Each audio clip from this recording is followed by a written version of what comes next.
everyone, it's Hith from Bindaas Bollywood. So this is our second video interview / podcast. So we've got a very special guest here today, one of my favorite people.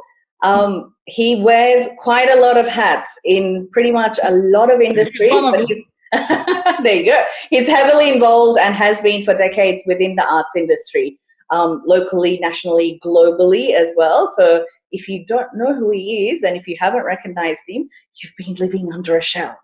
But just kidding. So I won't talk too much. I will pass it over to him. Please welcome Peter Mousaferiadis. How are you today? Did I pronounce your name correctly? That was excellent, 100%. And you know, I just say to people, it's just phonetic. What you see, just give it a go. And give it a go with any person's name. But making an attempt is better than no attempt. And sometimes people see my name and they go, Peter, Moo, and then just stop there. You know, they get scared. I think a lot of ethnic names. Same for me. Growing up in Melbourne, people couldn't pronounce Gitanjali. And I lived in a very not diverse, non-multicultural Australia. So I grew up in that time. So I got called Jenny all throughout primary school and high school. Wow, there you go. And so my real name is Panayotis. Panayotis. Oh, we should call you that. I tried to call myself Panayotis for a few years and it was just impossible because people were scared. They'd hear my name and then they would stay away from me all day because they were scared that they might embarrass themselves by making a mess of my name. Incidentally, what does your name mean, Hitanjani? Hitanjani means peace to the heart in my language. So my native language is Sinhalese from Sri Lanka. So it means peace to the heart. Okay, and I always say to people that, you know, every name is connected to a place, to a space, to a culture, to peoples, to a history.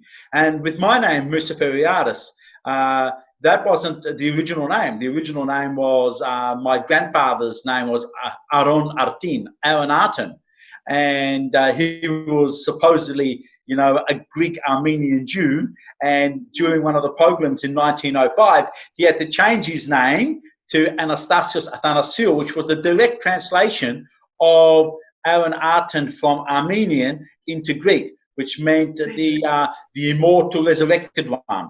And then after the Asia Minor catastrophe in 1922, he ended up in Greece because they came from the depths of the Ottoman Empire. Okay. And he used to love visiting people. He used to love traveling. So they gave him the name the Mousafir, which means in over 800 languages, means the traveler or the visitor. And that is the origin to my name, Mousaferiadis.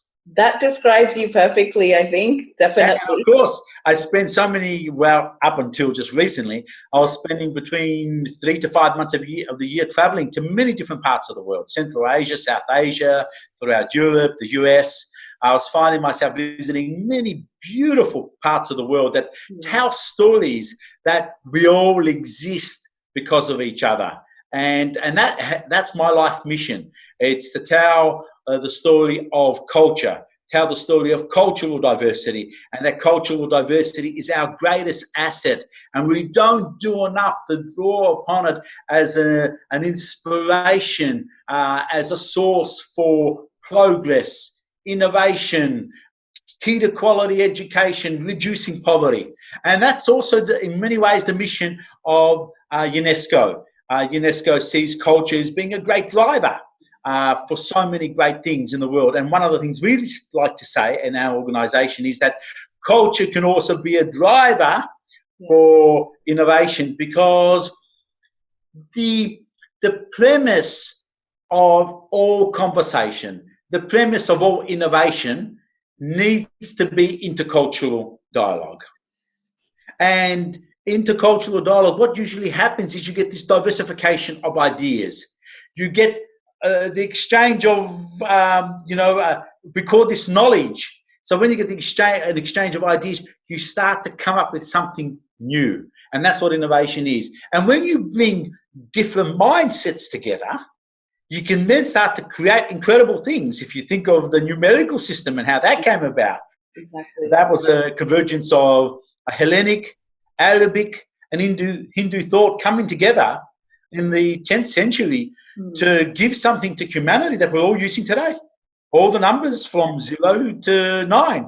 How fantastic. I know. It wasn't one culture that created that. It was many cultures that contributed to the development of that. Sorry, you haven't even asked me any questions. I'll just start. No. Feel free to talk. And that's why you're here, because you are a thought leader amongst many of the hats you wear. And just so I don't get it wrong, I've written it down. So you've been in the arts industry for so many decades, like creative director, artistic director, producer, music composer, and so many other titles. But I think I first met you formally face-to-face. I think we'd emailed and been in touch over the phone before that. But I met you some years ago as the CEO and founder of Cultural Infusion, which I still work for and proudly work for. And it's a beautiful organization because I just love the vision behind it. But can you tell me personally and tell our audience just the values behind Cultural Infusion and your vision as well? Yeah, so I might just talk a little bit about my background as well. So I majored. My first degree was majoring in religious studies and Koine Greek, and Koine Greek was the language that came about as a result of Alexander the Greek, Greek Macedonians expansion to South Asia. So he arrives there, with his army of 30,000 people in 326 BC, and that creates one of the most interesting periods in history. It created this explosion in intellectual activity, explosion in the sciences, a convergence of different worlds coming together, different thoughts coming together to lay the foundation in many ways for modern day thought. And we don't often talk about that. We often think that our modern day thought is really based on, Hellenic thought. Democracy came from there. But really, modern day thought is really based on the convergence of Hellenic and Hindu thought. And there's been a lot of studies that have come out as a result of that. So that was my first passion, was studying Koine Greek, and the language changed during that period. And Koine Greek was spoken in South Asia for nearly 700-800 years, and there's many it still resonates with so many Hellenic ideas and also artifacts that you can visit in museums there. I think a lot of people aren't even aware of this. I mean, I would say especially the current younger generation, but a lot of people even who are older than that, they don't actually educate themselves on these topics. And that's something I love about Cultural Infusion, the fact that you guys send us instructors as educators to spread the knowledge of different cultures. And that's something I didn't have growing up. And I say that to every incursion that I do. Wonderful. And coming back to Cultural Infusion, we're going to fast track, of course, because I could go on and I wanted to go back. I mean, there was a few things that led up to that. Of course, there's a photo of me there as a conductor. Oh, right. It's like beautiful.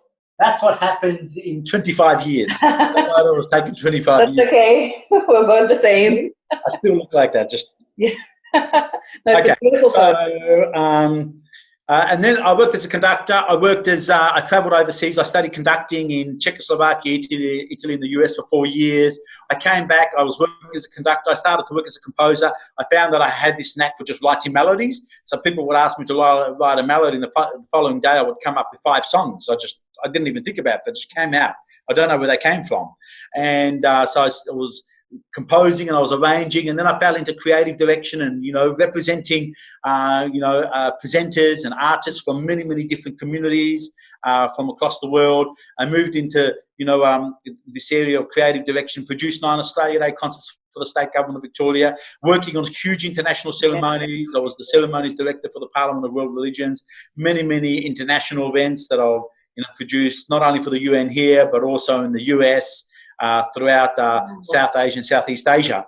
But all along I was beginning to realise that there wasn't enough being done to not only conserve intangible traditions, but find ways to revitalise them through an intercultural setting. And why is that important? It's not only important because we're going to do something to say that this culture is really important, but it's a way of being able to reduce ethnic and race-based discrimination. That's right. Because the drivers of ethnic and race-based discrimination are fear and ignorance. That's what drives discrimination.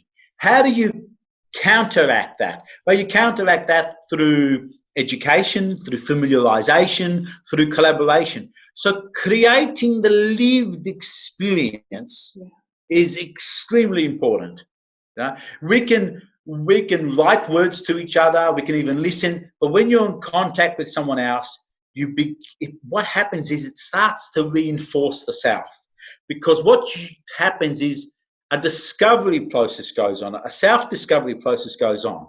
Because through discovering the other, you begin to realize that you have so much more in common. Of course, we have differences as well, but you also begin to realize that the other person is like you. They experience emotions, they experience love, fear, sadness.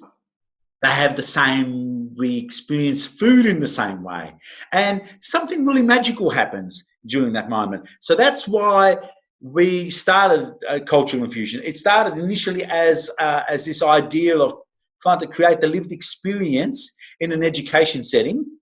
And it started off in Victoria initially. And by the second year, we were in Western Australia, Queensland, and South Australia. And the year after that, we were throughout Australia. And before we knew it, we were delivering 2,000 programs across Australia on an annual basis. Wow. So that was our education program. And I suppose that's Cultural Infusion in a nutshell. Of course, we will have a lot of our thought leadership. We have a lot of the digital programs that we've been creating and, the community events. But for me, it all sits at education. The lived experience of one-off can inspire, it can ignite the imagination, but you need to engage sustained programs at the end of the day, because the environment around us is always changing. It's forever going to be changing around us. So we need to be able to create those lived experiences and also being able to build those intercultural competencies. And that's more important than ever today. Why? Because the world's becoming increasingly globalized. Since 1989, we've started to live in what they call this super diverse age. And what do I mean by that?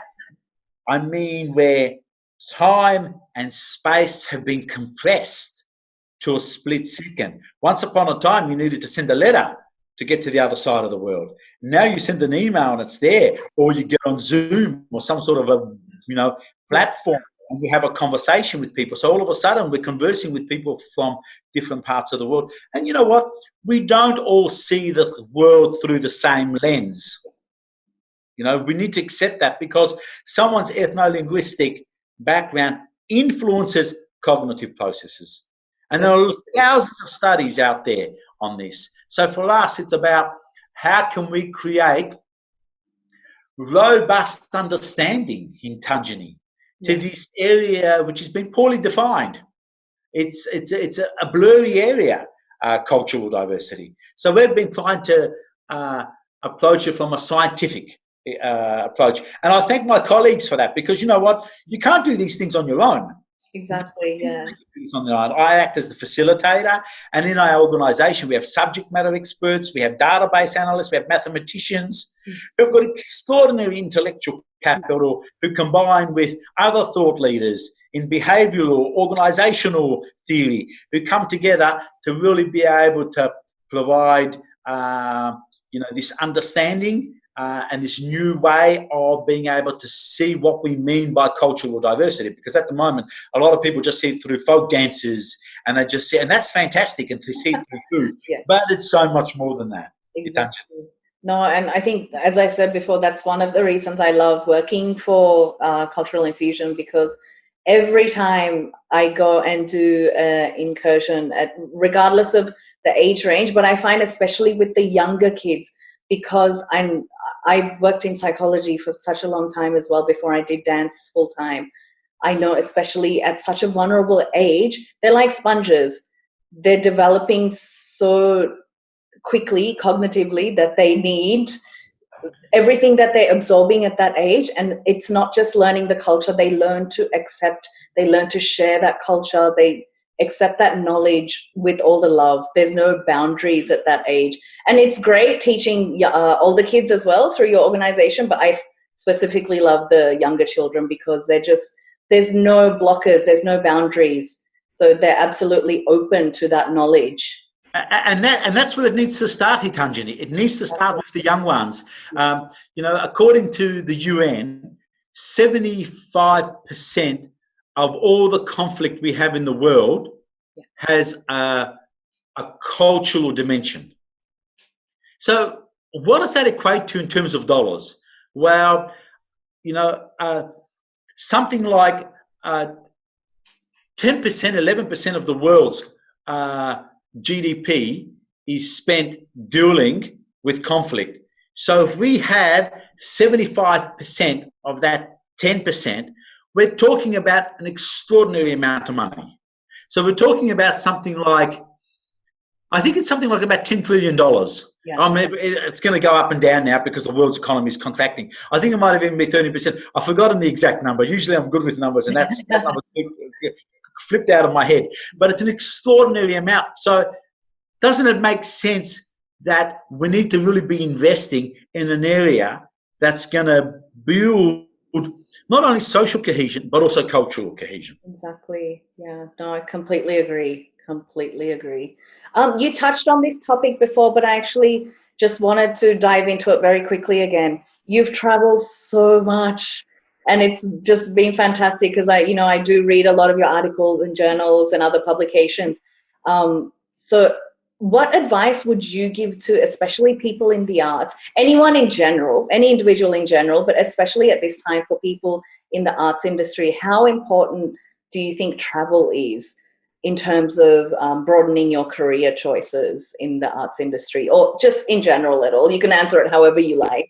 Yeah, so for me, in one way, my heritage has shaped who I am today, but it also provided me with the lens of looking at the arts beyond 18th, 19th century, Western classical, ballet, operatic, and music traditions.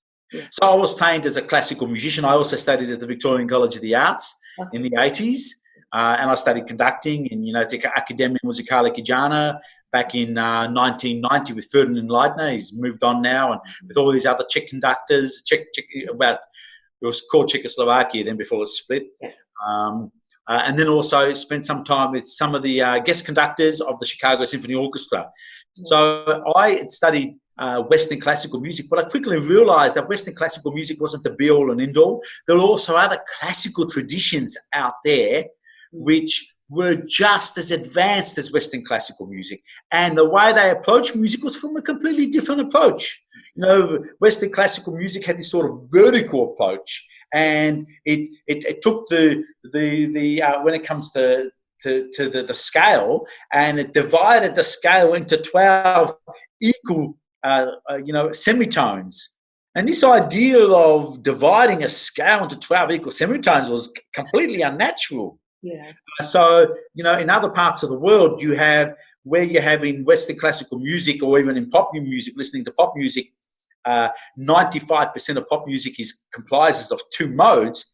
If you go to the music of Sri Lanka or India or Pakistan, or even so many parts of Central Asia, you have, in some cases, you have dozens of modes. In Turkey alone, they had developed more than 156 modes, not scales, modes. So between the note C to C, 156 scales. So you have major, minor, and you have Hijaz, and it just goes on and on and on and on. And the same with music from your tradition. So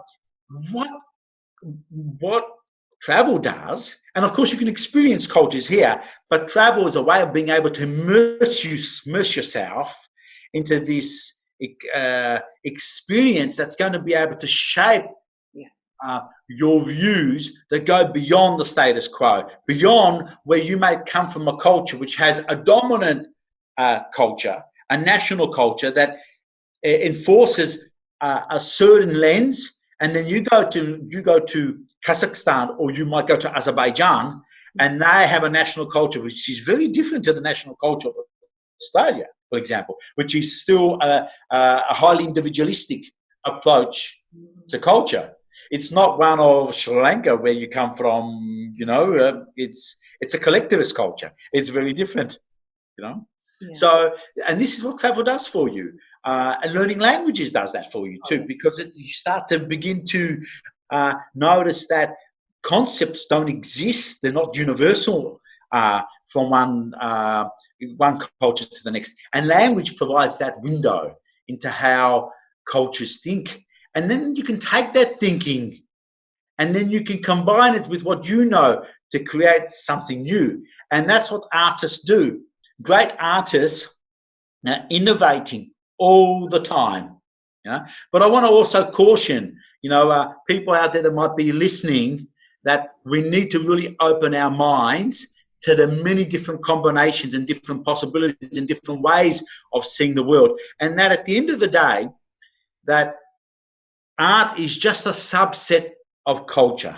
It's not the be all and end all. And what we tend to do in the West is quite often we think of culture as being a subset of the arts. And we do that because we describe arts and culture without really qualifying what we mean by culture. And I see this even in publications from, the creative state here, the Creative Victoria, where you might pick up their last strategy and you'll read the amount of times they use the word culture, and quite often it's referring to, it might be referring to organizational culture, which you'd be really familiar with, having studied psychology. Or they might be referring to the national culture, or they might be referring to the culture in terms of the creative industries, which also include the museums and books and, some other industries. So we need to really be careful how we use the word culture and recognize that the arts is not the be-all and end-all at the end of the day, but it's a vital to being able to create a safe haven, to being able to explore sensitive issues, which no other area can really do. Exactly. No, completely agree. And it brings us very nicely to one of my favorite quotes. I think this was from the 2019 World Tolerance Summit I think it was in Dubai, but correct me if I'm wrong and if I've misquoted you. So I'll just read out the quote for our audience. The lifeblood of culture is confluence, convergence. Cultures need to be reinventing themselves. They are not there to be essentialized. In order to stay vibrant, cultures need to absorb and adapt constantly to their environment. I was wondering if you had any thoughts. I mean, obviously you have thoughts on that, but if you have time to elaborate on that a little bit. But, I mean, you've covered most of it. But I think that was a transcript of a talk that I gave leading into a session that I was facilitating back in November last year. So, I mean, confluence just basically means a mound. And for me, I'm a great believer in culture being shared, and not to be exploited, but it's there to be shared. Because if you start to try to put a border around culture and you say culture is not going to be shared and it's just mine and you can't use my culture, then your culture risks disappearing. And not only does it risk disappearing, but it creates a deficit. And what I mean by that is you miss out on the opportunity on what your culture can be offering humanity as well. Because your culture can be brought upon as an inspiration, because within culture, there are traditions, and traditions become a container for values, become a container for knowledge, which is taken in some cases generations, maybe thousands of years to get to. So if you don't share that, then that wisdom that's contained in that culture can be lost. So I'm a great believer in that. And, if you think of jazz music, if you think of New Orleans, for example, and the influence that, a tiny community of New Orleans has had on global culture. Exactly. America took the culture of New Orleans and used it to basically, in one way, neo-colonize the whole world, in a way, through Hollywood, through music. You think of jazz, you think of the literature that came out of there. You think of Creole culture. Creole culture means basically the amalgamation of African American, Hispanic American, French American, and Native American Indian coming together to create something completely new. Yeah. which you can experience if you go to New Orleans. Yeah. Have you been? Yes, I have been. Yeah. Yes, Yeah. it was fabulous, and I made some incredible friends there back in 2015, 14, and I'm still in contact with those friends. I'm always attending conferences, and there was a conference I attended there for EdTech, education technology, and we're still in contact. Once a month, we're always talking, and we're always exchanging ideas. And this is the other great thing about traveling and the amount of travel that I've done, because I've sat on round tables with former presidents of the world, and you get to participate in conversations that you would probably not normally hear on the mainstream TV. Of course, Yeah. and of course, there's a whole geopolitical dimension to everything, and I say that everything almost threads back to a geopolitical agenda. Yeah. So, almost everything. You drill down, and you'll think there's some sort of international dimension, connection to any idea, to any piece of news item that we hear on TV on a daily basis. I 100% agree with that. I think that that one deserves another complete hour or two, that topic. I could go on and on about that one. It's an endless topic, honestly. It is. It really is. An endless topic, and of course a sensitive topic. It is. It really is, yeah. I mean, just look at COVID-19 and the geopolitical dimension at play. Exactly. No, I was actually going to ask you about COVID-19. Like, how has it affected you professionally and also personally as well? Because, I mean, you run so many organizations and you're involved with so many other organizations as well. Okay, so one of the things I don't think we're talking about, and I hope there's arts organisations out there listening, and also the major funding organisations out there listening. Whilst they might fund 150 organisations, the State Council, and they offer them core funding and major project funding that's being offered by state organisations and national organisations. There are thousands of organisations like yourself, like us, out there that receive very little funding, almost no core funding. Okay, and while some of those organisations have had some of their funding taken away, there's a whole sector out there that has been nearly decimated. I see, friends of mine who've been working in the events industry who had 824 cancellations. One of my friends who has an AV company, he, on the third day, he threw the keys in, walked away and filed for bankruptcy. And there are thousands of stories like that we're not hearing about in the arts industry. I don't know how some of these people will ever come back. And in our industry, we had, I cried for 2 weeks. I cried before we went into lockdown because I realized what was coming. I was already talking about a lockdown from early February. I was hearing about a lockdown that it was going to sweep across the world when I was in Saudi Arabia in Riyadh. There were state leaders there and thought leaders there who were already talking about this. And I could see it coming. And some people said, "Oh, here he goes again. He's got conspiracy theories." There were no conspiracy theories. Yeah. And metaphorically speaking, and in some of my posts, I've talked about this. This is, this is for me. This is no recession. This is no depression. This is something unprecedented. This is, metaphorically speaking, you can hear the four horses clomping away in. Yeah, this is it. Not that I'm a literal believer in anything, but I saw the writing on the wall, and I've seen how it's affected, family businesses. I've seen even within my own family, it's nearly wiped me out.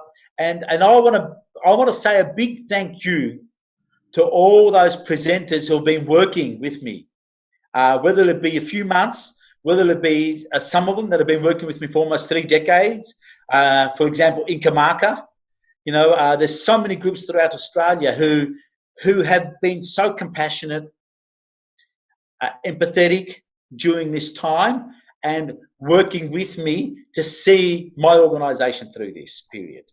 Yeah, and I'm saying at the moment that I don't think there's another side.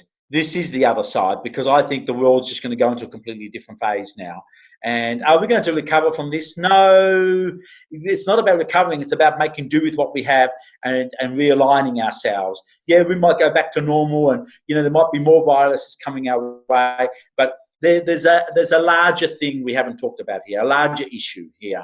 And for me, COVID-19 has just been, in many ways, and I wrote about this 7 weeks ago, has been just a black swan for an impending economic disaster.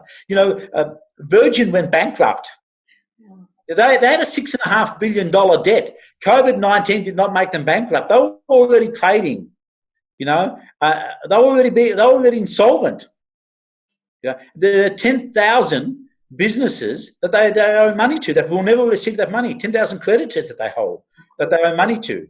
So we were already living in a false economy. Australia's GDP was something like 210% to our household income to debt ratio, and Hong Kong sitting at 300%. When Greece had its financial crisis, it was less than 200%.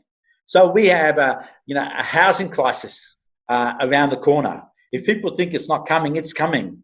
And this is not a virus crisis. This is a values crisis that humanity is facing, because there are many other issues we're not even talking about.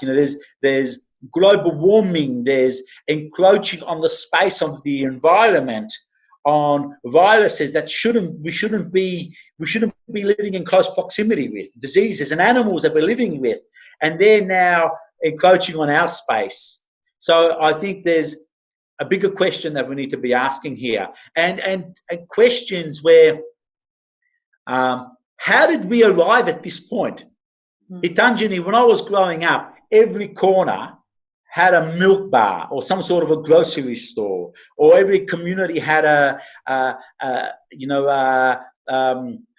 hardware store. We've gone from that to concentrating the wealth to almost two major suppliers, to Coles and West Farmers that owns Bunnings and Officeworks and Woolworths. This is not dissimilar to the social stratification of the lead up to the decapitation of the French aristocracy. Literally speaking, this is the environment we've created. So yeah, I can see the efficiency in doing what this corporocratic environment has created in the last 40, 50 years. But is it sustainable? And is it sustainable for us to be taking advantage of other economies out there? And I think we're going to see a return to, well, we're seeing it, there's already been a lead up to this in the last 4 or 5 years.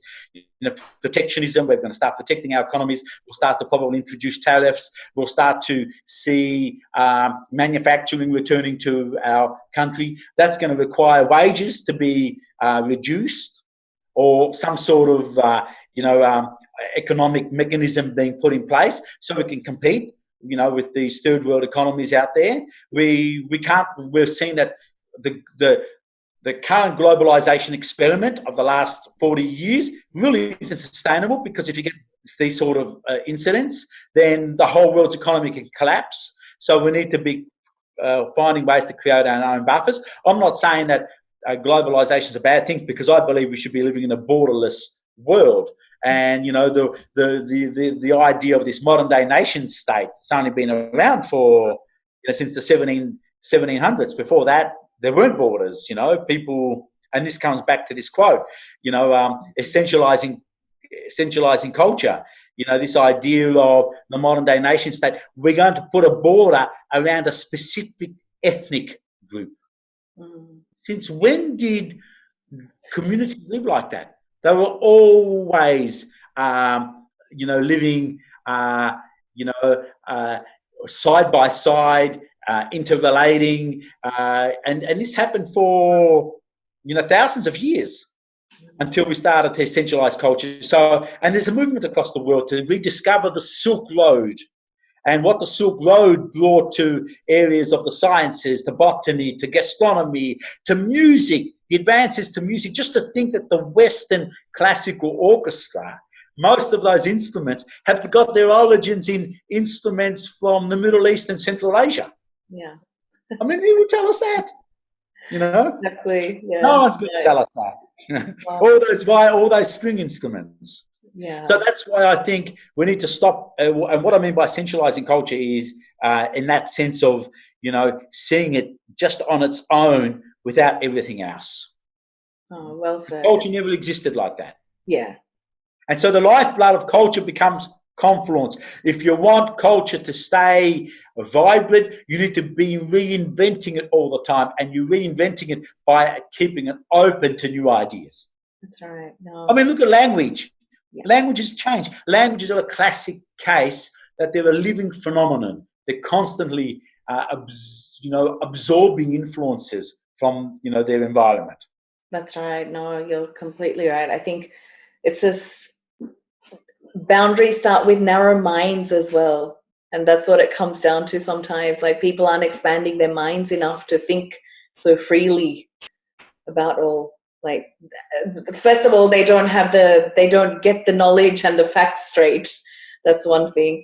But I was just going to say, I think we've run out of time, but I wanted to quickly ask you, it's a more of a little quick game just to lighten the mood before we finish up. So basically, I'm going to shoot some words at you. I'm going to say one word, and within a couple of seconds, you have to respond with one word or thought. But it needs to be a very quick, automatic response. So, ready? Yes. Apple. Of my life. Oh, Melbourne. Diverse. Donald Trump. He needs a lot of work. Sister. He's challenging us as well. Brother? Sister, brother, I love them all. Okay. Travel. I can't wait to travel again. Scott Morrison. Listen to the people. Good answer. Greece. I can't wait to go back to Greece. Greece is my second home. And Bollywood, last one. Hitanjani. Oh, that's very sweet. Thank you so much. Thank you so much for taking the time out to do this, especially, I know we're all in quarantine, but this is still time out of your evening as well. You've been a wonderful listener, wonderful interviewer. Yeah. Anytime, Hitanjani, call out, and thank you so much for your support. It means a lot to our organisation. No, definitely. Thank you. I think it's been great for our audience, especially the youth, all our students, regardless of their age, the ones that are just starting to dance, who are connected to us, and also the teens. Like, people like Peter are the people that you should be doing your research on, people who are well-educated and well-educated in terms of not just academia, but just people who have traveled, they've lived their lives. So don't just go on social media and the news and listen to everything and anything that you hear. Do your research properly. But thank you so much, Peter. Thank you for taking the time. I will see you very soon, hopefully.